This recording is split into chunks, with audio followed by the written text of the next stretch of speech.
O Ser Supremo, cuja natureza é idêntica à da bem-aventurança infinita, não admite a distinção entre o conhecedor, conhecimento e objeto de conhecimento. Ele é compreensão pura. Olá, amigos e amigas, sejam todos bem-vindos a mais um vídeo. Esse é o 44º vídeo e esse é o Sloka 41. Estamos fazendo comentário do livro Atma Bodha. A teoria do conhecimento é um dos 4 problemas fundamentais que se estuda a filosofia e busca decifrar o mistério do saber. Busca determinar, por exemplo, se é possível conhecer tudo, busca analisar se a percepção depende do sujeito ou do objeto, ou busca examinar se o conhecimento é discursivo, racional ou imediato. A teoria do conhecimento é uma complexa rede teórica com centenas, se não milhares de opiniões, que buscam dar sentido a um processo que praticamente desconhecemos, a cognição. No processo da cognição, há uma série de postulados que se assumem serem válidos por si próprios, ou seja, assumem a condição de axioma graças ao evidente do contexto que definem. Por exemplo, se aceita como axioma que são diferentes o conhecedor e o conhecido, isto é, sujeito e objeto desfrutam de condições que os fazem distinguir-se sobre a luz da percepção como sendo diferentes um do outro. Uma coisa é perceber uma paisagem e outra a própria paisagem. Um é quem escuta a um violino e outro é o próprio violino. É diferente. Uma lembrança daquele que a recorda. Assim mesmo, se pressupõe que a consciência como evento inteligente que produz saber é procedente do próprio sujeito. Isto é a consciência do conhecedor, o agente ativo da cognição. Com essas duas hipóteses básicas, dualidade objeto-sujeito e consciência individual, se buscam criar um alicerce que explique a percepção e o processo do saber. Evidentemente, ainda não existe uma teoria que alcance esse sucesso, até o ponto que se aceita quase por todos que o real, o ser, é o que é. E é impossível de ser apresentado dialeticamente. A mente está impossibilitada não apenas de entender o real, senão também que é impossível a ela aproximar-se do terreno metafísico, esfera aonde pode experimentar-se o real, o ser. A filosofia, desde décadas, está completamente inerte. Diante da impossibilidade de explicar o real, tem se dedicado a explorar a linguística e a comunicação. Um dos grandes problemas que arrasta a filosofia é a falta de interpretação do que a tecnologia procura e que nos situa em um mundo completamente novo. Os artifícios teóricos de muitos dos antigos e novos filósofos não se aproximam nem de longe, por exemplo, a uma explicação de um universo quântico, onde as partículas atômicas possuem incomuns características radicalmente diferentes de qualquer fração substancial de maior tamanho. As teorias físicas que tecem novas modalidades de realidade são descobrimentos da física quântica que não são reflexionados, setor onde que a filosofia não opina. Talvez por medo de perder seu status ancestral.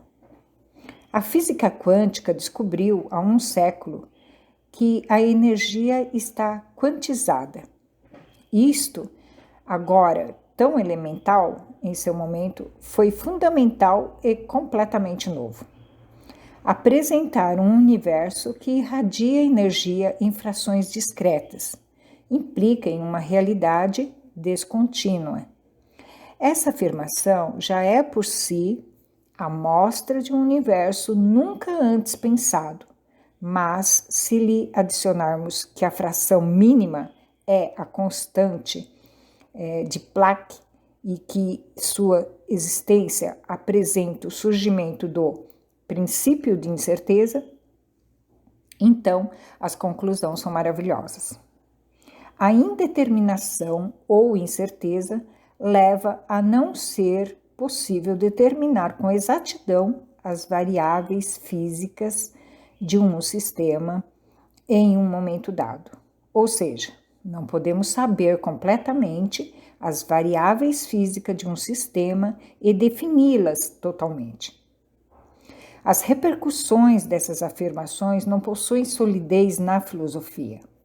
O novo modelo da realidade que apresenta a física quântica não possui um desenvolvimento filosófico que leve a trocar, modificar ou simplesmente desfazer o edifício monolítico do pensamento ocidental que se tem construído e que não possui atualmente um caminho para a compreensão do real. Buscarei exemplificar como um avanço científico como o realizado pela quântica é capaz de implantar um novo modelo de cognição. Para isto, assumamos que, semelhante à física quântica, onde existe uma unidade indissolúvel, a que se chama de quantum, que corresponde à constante de Planck, também existe o nível cognitivo, uma unidade de medida no pensar, a qual denominamos de eu. Ou seja, a discreta unidade, a menor que se pode pensar, se chama de eu. O sistema nervoso está impossibilitado de apresentar uma expressão cognitiva menor a que se utiliza para reconhecer o sentido de eu. Não existe pensamento que o sistema nervoso possa, em funcionamento, detectar, menor que a fração denominada de eu. Todo pensamento complexo, toda ideia mais vistosa, sem importar a sua formação, requer de um sistema nervoso mais forte e de um gasto energético maior. O primeiro pensamento que a mente humana gera quando passa do sentido coletivo ao individual é o sentido de sou. Por isto, o sentido de eu está tão profundamente arraigado na mente, pois é o pensamento que mais reforçamos mediante a percepção constante do mundo e de nós mesmos. Apresentar o eu como sendo uma unidade cognitiva no processo da percepção leva-nos imediatamente, semelhante à física quântica, a reconhecer que é impossível de se determinar mentalmente o que é o real. Pois a indeterminação que promove a quantização do eu implica no surgimento de um segmento temporal espacial, onde é impossível de saber sobre o real. Definitivamente, a cognição humana funciona semelhante à física quântica, como um sistema nitidamente probabilístico. Enquanto que a quântica descobriu matematicamente a equação que determina a expressão probabilística de seus sistemas, a filosofia ainda não.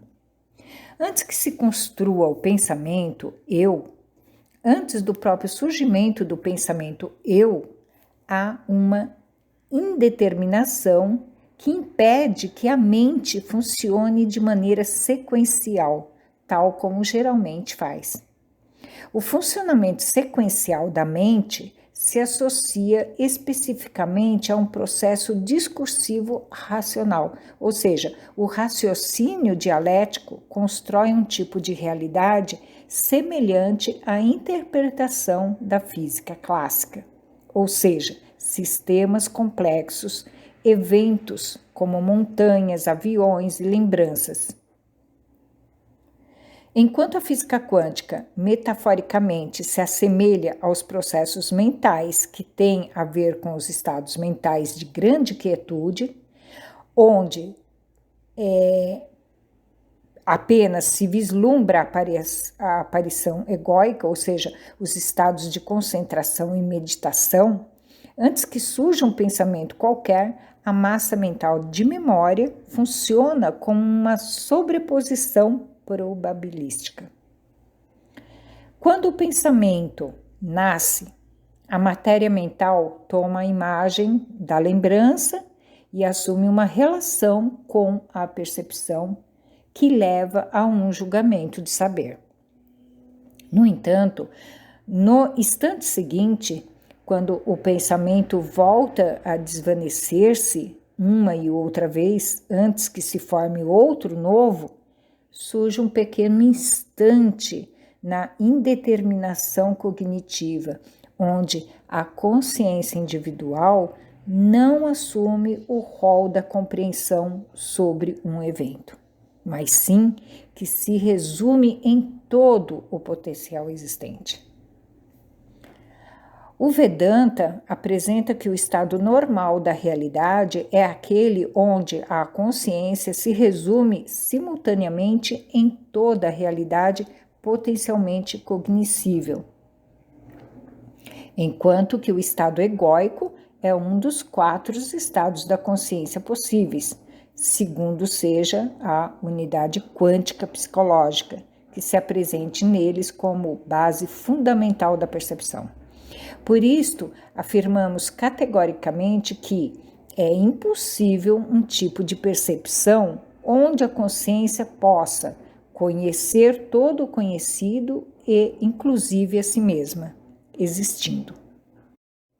A esta forma de cognição geralmente a denominamos de não-dualidade. A experiência de perceber tudo em tudo engrandece o saber de tal maneira que a bem-aventurança que surge da integração de todo o conhecido se converte na própria substância do universo inteiro. É assim, então, onde a consciência não distingue entre o conhecedor, conhecimento e conhecido, pois ela é simultaneamente todos os estados e categorias possíveis da cognição. Finalizando, quando nos concentramos, podemos provar a nossa própria natureza, que, como o Isoloka diz, é semelhante à bem-aventurança infinita. Esse ato de concentração, de atenção em si, nos leva a uma forma de conexão com a unidade, na qual, além de perceber a si mesmo existindo, conhece todo o conhecido.